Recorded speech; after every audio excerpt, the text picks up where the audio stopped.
Okay guys, welcome to another video. In today's video, we're just out on like a spring hike and it's really muddy and pretty hilly. And this is the first time I've used trekking poles. And these are actually,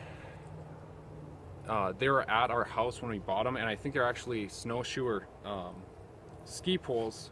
They're made Sun Valley, Idaho, and they are 127 centimeter, and I'm about 6'2", and they're like a perfect length. And this isn't really a discussion about the poles, but these ones are solid, and a lot of the newer ones you can get the ultralight like folding trekking poles. But I had seen a lot of like hikers and thru hikers and backpackers use trekking poles, and I never really understood why. And in the past couple of weeks we've been like hiking, with it being really muddy and hilly, especially going up hills but also down hills. When you have mud and the leaves on top, it gets really slippery.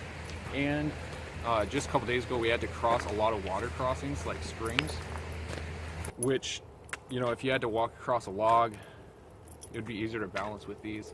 So there's a lot of advantages to the trekking pole, and I guess I'm not an expert like when it comes to buying them, but I've looked at a lot of the new ultralight, like carbon fiber, the trifold and the collapsible ones, and they might be a little bit lighter, but they're more designed for like ultralight backpackers. But if you're in the market and you just want kind of a cheap set, the thing to keep in mind is even if they're collapsible, it's kind of pointless because the whole time you're hiking you're going to be using them, and if you stop you just can stab them in the ground. But yeah, if you're in the market, you could probably garage sale and find a pair of these, or Google one-piece trekking poles and stuff like that. And you can even find online, you can find like the tables to find the various lengths based on your height.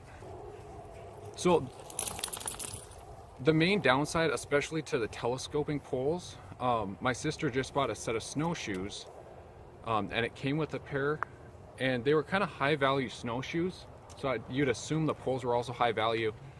But there was kind of a lot of gimmicky crap with them. They had the shock absorbing kind of tip, and you pretty much twist it, find your right length and twist it back, and as she was walking they would either come untwist and shoot way down because it was like a three-piece, or like the different components would fall off when we had to like find them in the snow. So that's another advantage. I always wanted a pair of the collapsible ones so you can put them in the side of a backpack. But, you know, I was thinking to myself that if you're actually going to be using them, you don't really need them to be collapsible. So hopefully you guys like this video, found it useful. I'm going to roll in some footage of just me using them, running up and down hills and stuff like that. But if you guys like this video, go back to my homepage, watch some of my current videos. If you like what you see, feel free to subscribe.